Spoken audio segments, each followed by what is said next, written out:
Hi, everybody. Welcome to our every other week podcast. This is Vicky Rine, Director of the Spark Program for Boysville. It's good to have y'all join us. I was thinking today about what are some things I'm going to be speaking to y'all about. And, it seems to me that a lot of people that call for our classes will say stuff like, okay, when are you going to get to the class that tells me, how to make this kid behave the way that I want him to behave versus what he or she is doing? And we always want those quick fixes, don't we? We always want to go, I'll tell you, here's the thing. Just go on step 1, step 2, step 3. And by the time you get to step 10, it's all going to be good. And that's going to be this wonderful, marvelous child. And it'll be a done deal. Well, in case y'all didn't know, parenting is really not that easy. In fact, it's probably the most difficult thing that y'all ever do. And, for y'all's information, too late, can't take them back, right? You love them already more than you love your next breath. You want only the best things for them. I never hear when I ask parents, what do you really want for your child? Not one to this date has told me, if they could only be homeless, it would just be so wonderful. Or if they'd abuse drugs, how proud we would be.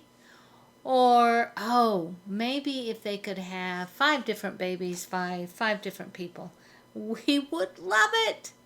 Of course not. It's ridiculous. None of us want that for our children. We want only the best.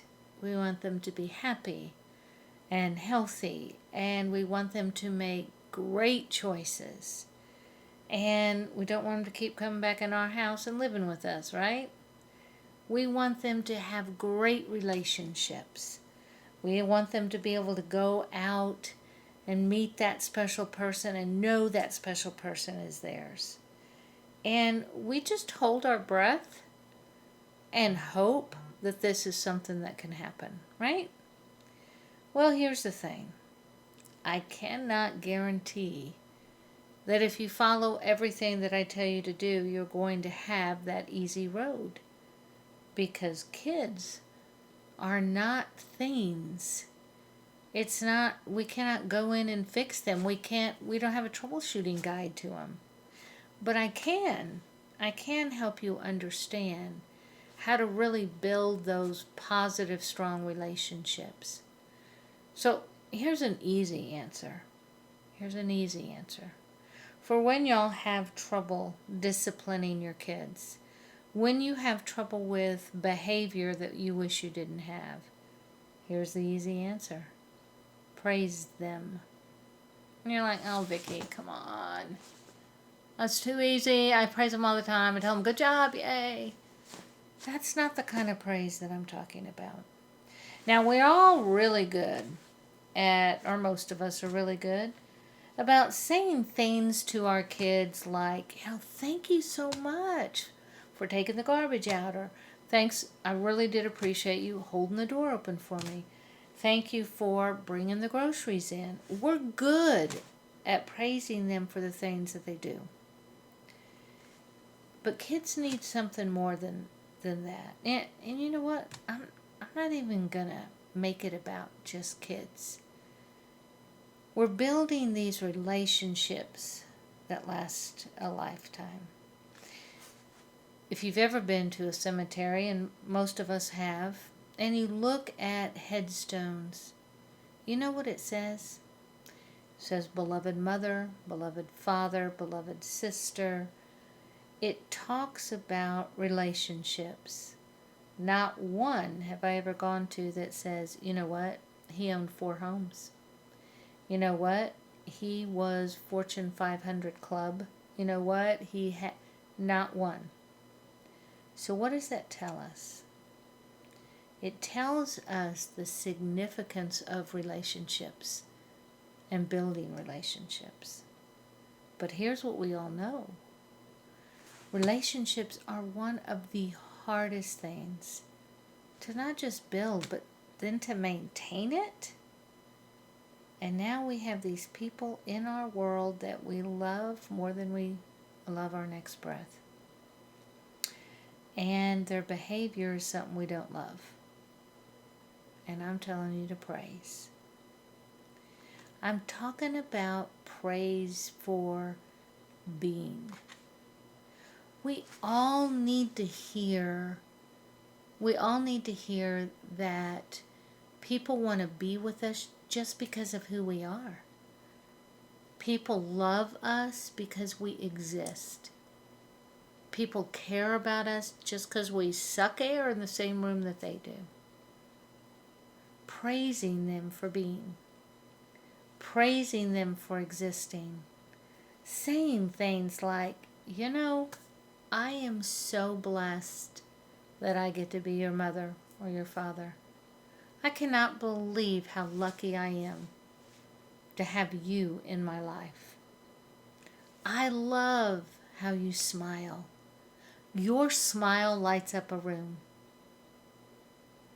I love you because you exist, not because you're here to do something for me. When we get into that mode to be able to do that, then here's the thing.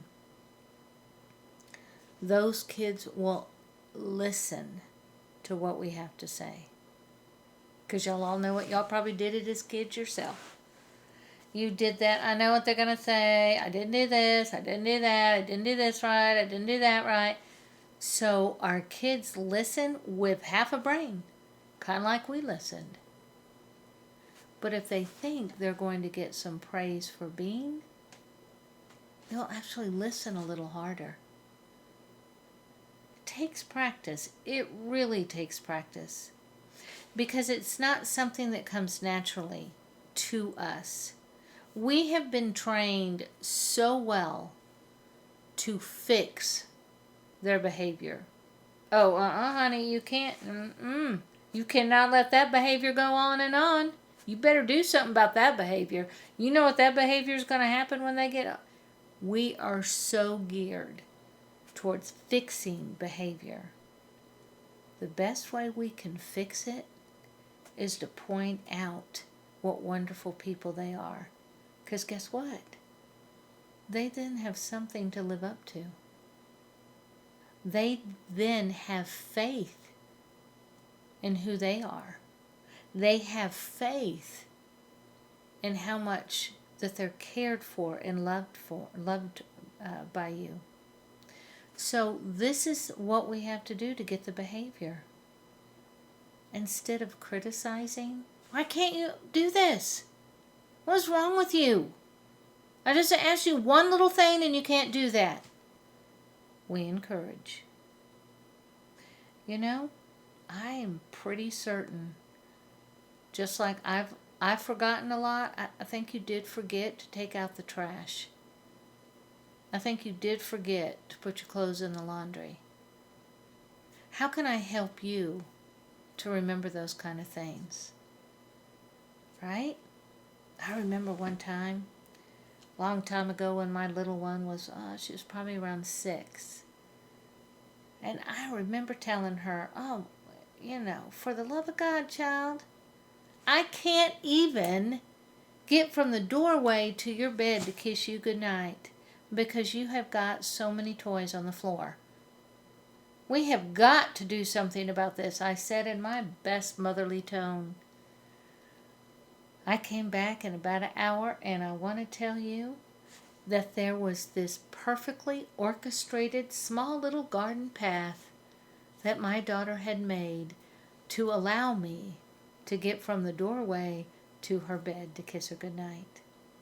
Now, never mind, the toys were still over the room, but I did have a pathway to get to her. And I laughed, and I kissed her goodnight. And then I told her this. I really do applaud your creativity. You did make a pathway for me. And I tell you what we're going to do. Tomorrow, we're going to work on this together. Because, see, her behavior was telling me that she just wasn't quite prepared for all those toys. So guess what? All she needed was more direction from me. And I found out something very important that day and the next day when I told her, okay, let me explain what I want you to do. You can pick up the Barbies first or the Legos. Which are you going to do first? She chose the Barbies. When they were all done, I came back in and said, great job on the Barbies. Now you can pick up the Legos or the books. What's going to be next? We went through that. And what I told her was this: my job as your parent is to help you succeed while you're still here, under my roof and in my house. We have 18 years with these people. And all 18, when you have a little one, seems like a long time. I'm here to tell you that 18 years goes by in a flash. And if we waste too much of those 18 years telling them that they're broken by not having necessarily reasonable expectations of them, and if we waste too much time in those 18 years not telling them how much they are cherished and how much they're loved and how much they're appreciated, they have no reason to strive to be any better or strive to be the best possible version of themselves they can be. So here's my challenge to you all this next week.